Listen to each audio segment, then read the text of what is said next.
Bismillahirrahmanirrahim. Assalamualaikum warahmatullahi wabarakatuh. Salam jumpa kembali dengan channel Dunia Fana News. Di saat banyak negara mengalami penurunan ekonomi sebagai dampak dari pandemi COVID-19, namun hal sebaliknya terjadi dengan Malaysia yang justru meroket perekonomiannya.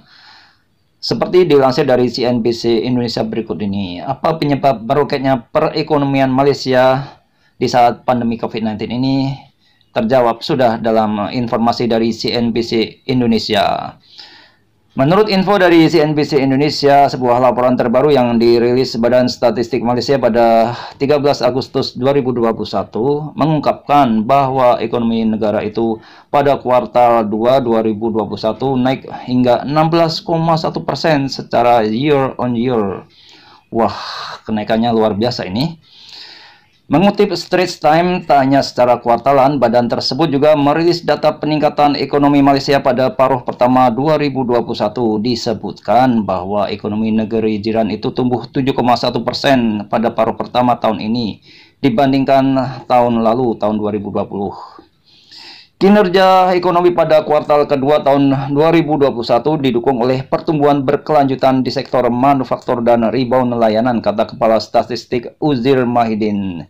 Jadi, biang dari pertumbuhan ekonomi Malaysia yang melejit di tahun 2021 ini adalah di sektor manufaktur. Meskipun begitu, dalam basis kuartalan, ekonomi negara itu turun sebesar 2%. Hal ini sangat dipengaruhi oleh pengetatan penguncian atau lockdown yang dinamakan Perintah Kawalan Pergerakan atau PKP yang dimulai pada Mei lalu untuk mengekang virus corona. Sementara itu, dari sisi pengangguran, tingkat pengangguran Malaysia melonjak menjadi 4,8% per Juni 2021 atau 768.700 orang. Cukup lumayan juga ya kenaikan penganggurannya di Malaysia ini. Sementara langkah-langkah penahanan membebani pertumbuhan, kemampuan beradaptasi yang lebih besar terhadap pembatasan dan dukungan kebijakan yang sedang berlangsung sebagian telah mengurangi dampaknya, kata Gubernur Bank Sentral Nurul Samsiah Yunus. Kedepan prospek untuk paruh kedua tampak tidak begitu memuaskan. Hal ini didasari oleh perkiraan bahwa ekonomi Malaysia hanya naik 3 hingga 4% dalam tahun ini, jauh di bawah target yang mencapai 7,5%.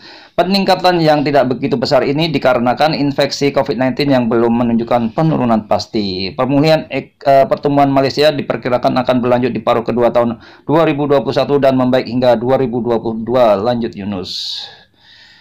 Demikian informasi dari channel Dunia Fana News. Terima kasih atas perhatian Anda semuanya. Wassalamualaikum warahmatullahi wabarakatuh.